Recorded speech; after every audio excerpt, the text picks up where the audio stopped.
But were there other consequences? No gods, no life after death, no ultimate foundation for ethics, no ultimate meaning in life, and no human free will are all deeply connected to an evolutionary perspective.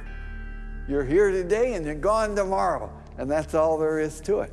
Dr. Will Provine, professor of the history of biology at Cornell University, gave us another disturbing glimpse into where Darwinism can lead. Oh, I was a Christian, but I never heard anything about evolution because it was illegal to teach it in Tennessee. Dr. Provine's first biology professor changed all that. He started talking about evolution as if it had no design in it whatsoever. And I came up to him and I said, "You've left out the most important part." And he said, "If you feel the same way at the end of one quarter, I want you to stand up in front of the students in this class and tell them this deep lack in evolution." And I read that book so carefully, and I could find no sign of there being any design whatsoever in evolution. And I immediately began to doubt the existence of a deity. But it starts by giving up an active deity. Then it gives up the hope that there's any life after death. When you give those two up, the rest of it follows fairly easily. You give up the hope that there's an immanent morality. And finally, there's no human free will. If you believe in evolution, you can't hope for there being any free will. There's no hope whatsoever of there being any deep meaning in human life. We live, we die, and we're gone. We're absolutely gone when we die. Dr. Provine is no stranger to the prospect of death. Nearly a decade ago, he was diagnosed with a large brain tumor. Let's suppose my tumor comes back, as it almost certainly will. Well, I'm not going to sit around like my older brother did last year, and he was dying of ALS, Lou Gehrig's disease. He wanted desperately to die, but we couldn't help him die. I don't want to die like that. I'm going to shoot myself in the head long before then. I'm going to do something different. I hope these are empty words for my friend, Dr. Provine, because shortly after this interview was recorded, he learned his brain tumor had returned. I don't feel one bit bad about holding the views that I do. There's not anything in the views I hold that makes me, oh, I wish I had free will, or, oh, I wish there were a God. I don't ever wish that. Dr. Provine's deconversion story was typical amongst the Darwinists we interviewed. Biologist P.Z. Myers, who runs the pro-Darwin anti-religion blog Pharyngula, says science eroded his faith as well. I never hated religion. I found religion quite comfortable, and I liked the people in it. What led to the atheism was learning more about science, learning more about the natural world, and seeing these horrible conflicts with religion. And it was then, when I discovered evolution, when I discovered Darwinism, that I realized there's this magnificently elegant, stunningly elegant explanation, which I didn't quite understand to begin with. When I did understand it, then that finally killed off my remaining religious faith. After hearing these stories, I was not surprised to discover that most evolutionary biologists share Professor Dawkins' views. It appears Darwinism does lead to atheism, despite what Eugenie Scott would have us believe. And if you separate out the ethical message from religion, what have you got left? You got a bunch of fairy tales, right? I think that God is about as unlikely as fairies, angels, hobgoblins, etc. Religion, I mean, it's just fantasy, basically. It's completely empty of any explanatory content. And it's evil as well. Half the people in this country think that drugs is what you have to regulate to make us safer, and half the people think guns. That's what you got to regulate to make us safer. But I always think if you're going to regulate one thing that has the most potential to cause death and destruction, religion. You got to start with religion, and Religion is an idea that gives some people comfort and we don't want to take it away from them. It's like knitting. People like to knit. You know, we're not going to take their knitting needles away. We're not going to take away their churches. But what we have to do is get it to a place where religion is treated at the level it should be treated. That is something fun that people get together and do on the weekend and really doesn't affect their life as much as it has been so far. So what would the world look like if Dr. Myers got his wish? Greater science literacy, which is going to lead to the erosion of religion. And then we'll get this nice positive feedback mechanism going, where as religion slowly fades away, we get more and more science to replace it. And that will displace more and more religion, which will allow more and more science in. And we'll eventually get to that point where religion has taken that appropriate place as a side dish rather than the main course. But will eradicating religion really lead to a modern utopia? Down the wall myself, but I could confront one of its modern architects.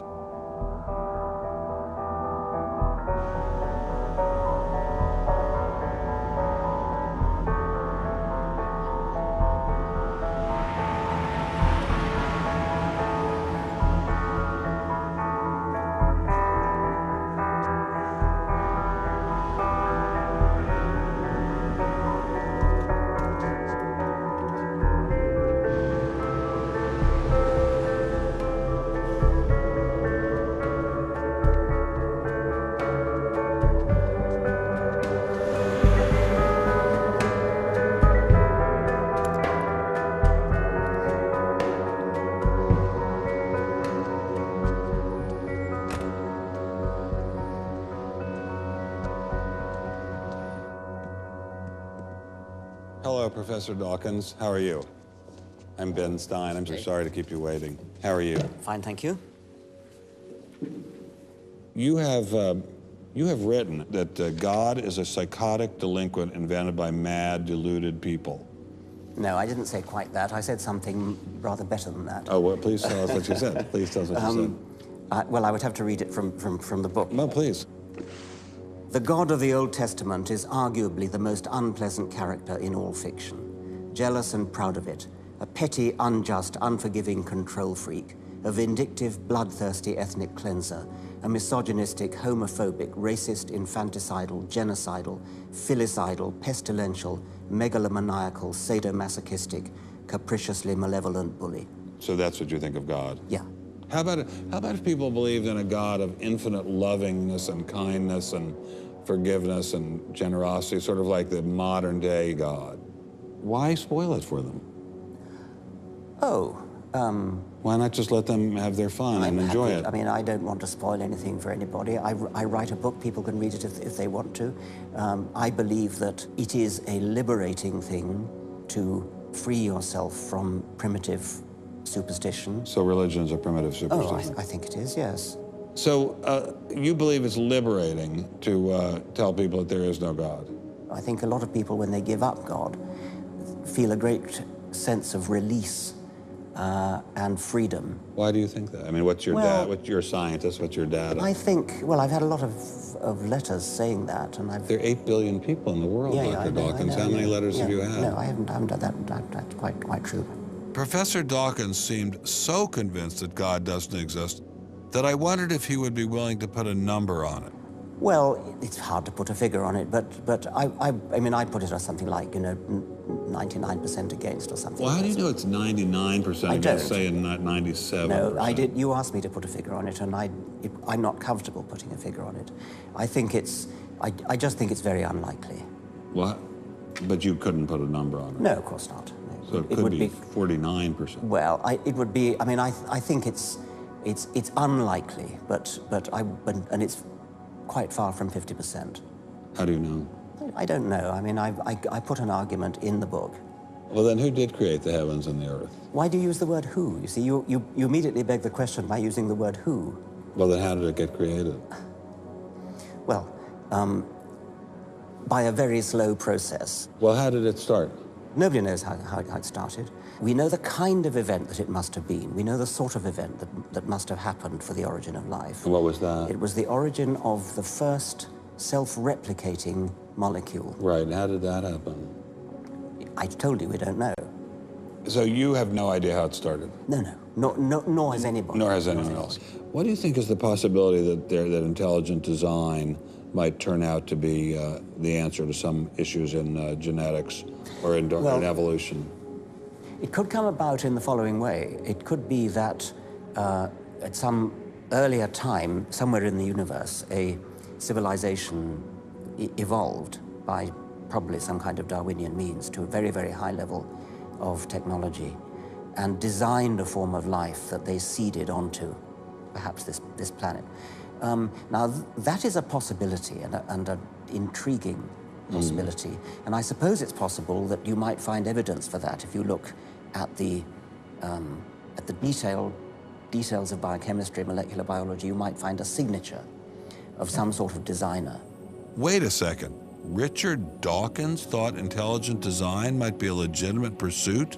And that designer could well be a higher intelligence from elsewhere in the universe. Well, but that higher intelligence would itself have had to have come about by some explicable or ultimately explicable process. It couldn't have just jumped into existence spontaneously. That's the point. So Professor Dawkins was not against intelligent design, just certain types of designers, such as God. So the Hebrew God, the God of the Old Testament, he doesn't exist in your view? Certainly. I mean, that would be a very unpleasant prospect. And the Holy Trinity of the New Testament, nothing like that. Do you believe in any of the Hindu gods? Like Vishnu? How can you ask such a question? You don't, how, right? How could I? I mean, why would I, given that I don't believe in any others? You don't believe in the Muslim God? No. I mean, why do you even need to ask? Well, I just wanted to be sure. So you don't believe in any God anywhere? Any God anywhere would be completely incompatible with anything that I've said. I assume. Yeah. I just wanted to make sure you don't believe in any God anywhere. No. What if after you died you ran into God? He said, "What have you been doing, Richard? I mean, what have you been doing? I've been trying to be nice to you. Yeah. I gave you a multi-million-dollar paycheck over and over again with your book, and look what you did." Bertrand Russell had that point put to him, and he said something like, "Sir, why did you take such pains to hide yourself?" But if the intelligent design people are right, God isn't hidden. We may even be able to encounter God through science, if we have the freedom to go there. What could be more intriguing than that?